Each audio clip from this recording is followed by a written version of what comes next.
married women now, they are more dirty and dangerous in their marriages, sleeping with other men outside the marriage more than a number of people. They drink hot, they drink whiskey, they drink heroes like malt for them. So anywhere women, married women, God is about to lay curse on them. One banshee Jerome in a mocha. If my microphone in Mologoya China, so where on I can't see in a mocha. In a chair, home so canine, like you won't so by with Elon, no more I buy shower. And so bad. Born in the Sian and Suka, one in with an Nsukka. And so bad I go to the IG day. I go to the Nsukka side the G day. Ebine Sianya, Nsukka, for even in Nsukka Supatago. How many prominent people have Supatago and Nsukka? Both my school and Nsukka, mother no produce go. Na Nigeria no as a whole. Peter Obi na no new atata bu UN and Nsukka produce liano. Obi Kubana the same thing. A lot of people. Manaso badro. Ihe ni na ko eri chiri chaplet o do onye ocha ruru na wori ndi bayi ni na ekpere ozire. Izuzu gude ndi bayi ori gude ndi bayi wayo ni na aka ụka. Gulo to isi na ụmụ nwaanyị Nsukka bayi na agba ashawo. One of the most innocent women enwe in the whole world na akpoyele inobe dijebe nwoke ugwu. Ogutego na nso ndị Nsukka nwe gedegede. Mana enwe bụ Nsukka youth ga-agboyele gị film. So nwanne nwoke nwanne nwaanyị na n'onu ma ọ bụ na ibo onye Nsukka ma na akpaliga anyị. Biano ka teach Jerome lesson. Biano ka teach Jerome lesson. When one of them teach a lesson over a prophetess. Bongo mmadụ na-akwa akwa ebubo na onye nwe na-ata winch ya na-egbu obodo. May meeting by tomorrow ka obodo kwugo na ya chụpụ the man n'obodo. Mgbe were police je kpụrụ the prophetess. Kpụrụ ihe niile so wee mee meeting na. Kpụrụ akpagote area commander Oba. From area commander Oba move over to zone 13. How are you Oba? I know how much I spend in that case. Payoba, I will be able to the file. I will go and get her arrested again, charge there to court. Because you defend on a court with evidence. We have the video. In a chance, no more Nsukka na agba ashawo. No problem. Man, I get that guy. But you're born on your Nsukka na free. And definitely be a boy na free. On your Nsukka fire and no diko no will able. Man, I get you an example. Obuni boy Nsukka join this movement. Kai what is Jerome near example.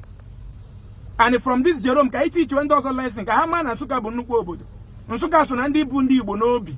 Na-eme ihe ga-eme ka Igbo gawa n'ilu.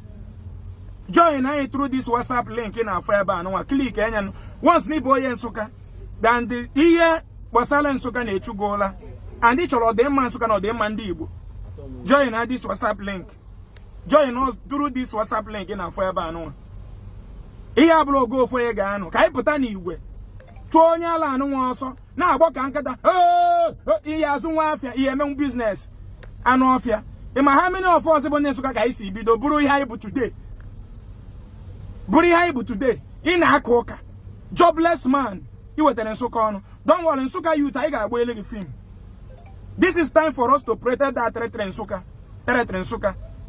Ọ bụrụ onye bi ozugbo magoro Nsukka enu Fulani will come and kill us and go free.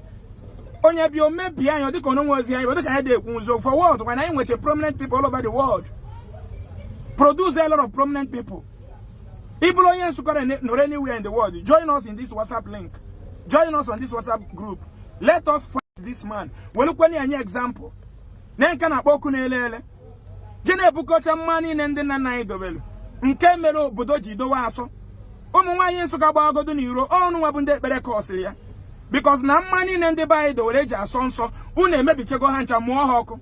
Kweche mma na ụmụ nwaanyị Nsukka da agba n'iro. Nke ahụ na-agagharị na-ebugharị mma dịcha na bayi ndị bayi ji dowe ihe mma na-arụ n'obodo bụ ezu n'ochi agakwune nwunye mmadụ anana mmadụ ana ya na mmadụ ihe n'ike. Unu eburu ya sị na ya nwa ji anyị ga n'iru. When ihe mere obodo niile ji agagharị n'iru tat in the whole western world bụ industry. How many factories in a village anyị dịgasị na Nsukka ga-enye mmadụ 10,000 people ọrụ? Enwelu. How do you want us to prosper? Is na Jesus na-enye ego. Kedu obodo bụ Jesus na-enye ego? Unu nwa ndụ ka Jesus na-enye unu ego ka ndị unu na-awori na atụrụ na ego. So why are we fooling ourselves? Well, this is the time I get boile have him. Kafanene. We cannot take it anymore. ine wetele Nsukka ọnụ na Nsukka na ụmụ nwaanyị Nsukka na-agba achawo kịtịkpa ya alachaghị anya na nke ikpeazụ. Let us use and show example. Ị ga-ama na ikotego na Nsukka bụ nke anụnwa onye iberibe. Ka anyị teach onye ala lesson. Ka anyị were the law of this country teach a lesson. Ka ọ ma na Nigeria bụrụ ebe ya abịa ikwu okwu na free. Na Nigeria nwere law na-agaghị dị ya. Ka anyị were the law of this country teach a lesson. Email our elderly people ebewa akwa na village. Afọ ka ha na-ebe akwa. Mana ihe nna agwụ ndị nna anyị bụ ụnụ anwụ na ngwa na nkwụ ọcha na-abịa. Ụnụ stress na onwe unu. Abụ m ndị nna anyị n'Enugu Ezike ka ha na-ebe akwa na-asụ mkpọ n'ala. Ụnụ anwụ na ngwa ka anyị nwabụ youth teach godi a lesson. Before unu bụ ndị okenye apụta. Anyị ga-ebugodo ụzọ teach a lesson. Ka ọ ma na onwere onye ọ bụ n'ihe ọ bụ jobless and business in a quote Bible and a Lenafia. Jobless city. Jobless city. They were telling them Nsukka when you leave. Hey, ụmụnne m bịanụ ka unu were anya unu fulo. Hey, ontu aka ya kansa si eme mmadụ. Unu amakwa nwanne anyị nwaanyị unu na-afụ ebe a n'ofu nke ala ya dị ka ife agbara ọkụ. Ofu nke ala ya elekposigo wee dịka ite esiri n'ọkụ wee boso ọnya. Ọ bụ na ichi nene nya bụ ife onyonyo mma agwaghị ebe ihe jene ya mana unu ya ege ntị ka unu nụlụkwa n'ife nwanne anyị nwaanyị akọrọ ebe anụnwa nụkwa na onye ọ bụ ma nụkwa n'afa ya nụkwa n'ebe o si nọọsị na ọ bụ onye Enugu steeti. Nwanne anyị nwaanyị a na-ayọ enyemaka, ọ na-ayọ enyemaka nwoke, ọ na-ayọ enyemaka nwaanyị wee na-asị ka Igbo gbatara ya ọsọ enyemaka na o nwelozikwanụ nne na o nwelozi nna na ọtakwana n'afụfụ anụnwa ka ọ dị ya na mma. Biko nu ka anyị gbatara unu nwanne anyị ọsọ enyemaka maka na ọ bụ na o nwere ego ụlọ ọgwụ odokwo nke ya nọ n'ụlọ ife anụnwa wee dịka ife lele ọkụ. Ọ bụ na o nwere ego ụlọ ọgwụ na ojere ụlọ ọgwụ sinsi enwere ike ebechapụ ife ebechapụ.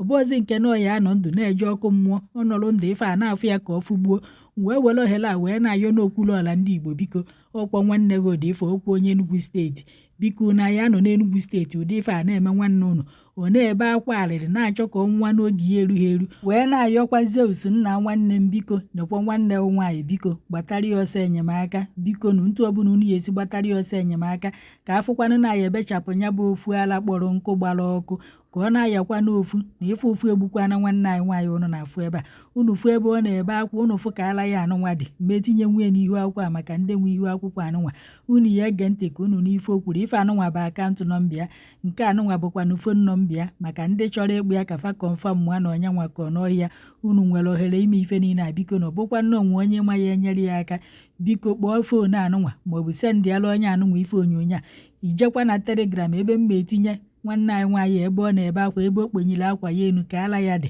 ihe afọrọ nke ihe eji wee fụkwana ya na kọmentị iwerie ka inye n'onye ahụ ka gbatara nwanne anyị nwaanyị ọsọ enyemaka ka unu fụ na ife na-emekwana ya dị siriọs na ife agbakwo na ife egwuregwu biko nu ana m ayọ nwoke ana m ayọ nwaanyị ana m ayọ ndị Igbo ji wee biri 1 naira ewetaghị onwe ya 10 naira ewetaghị onwe ya ọ bụkwa nna ebu dọkịta na-eme anya nya bụ ife n'ihi ebechapụ nwunye ya na nkịtị ka ọ na-aya ofu anyị na-aya enyemaka ntụ ọbụla ihe esi wee nyere nwanne anyị nwaanyị aka biko nu ka unu gbatara ya ọsọ enyemaka ọkwa ọmagodu na ya unu onye m mejọrọ ya gbaalụ mana ka anyị nyere unu nwanne anyị nwaanyị aka biko nu geenụ ntị ka unu n'ife okwuru ịchọ ife nya bụ ife onyonyo pịara nke dị na kọmentị ka o buje na Telegram ka ịfụkwana ya na ife nke a ya o rikwara ọnụ.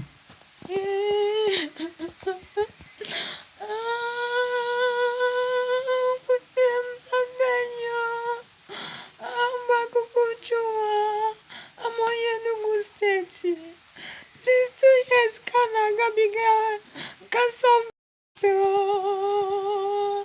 Mama meye kanso wabiano Jesus Jesus ana mareye makunu munemo evero munno Jesus Mathias Ezeaku nna biko bịa ka unu zọọ nwanne unu nwaanyị ndụ nyere ya aka n'okwu onye Enugu steeti ka ọ bụ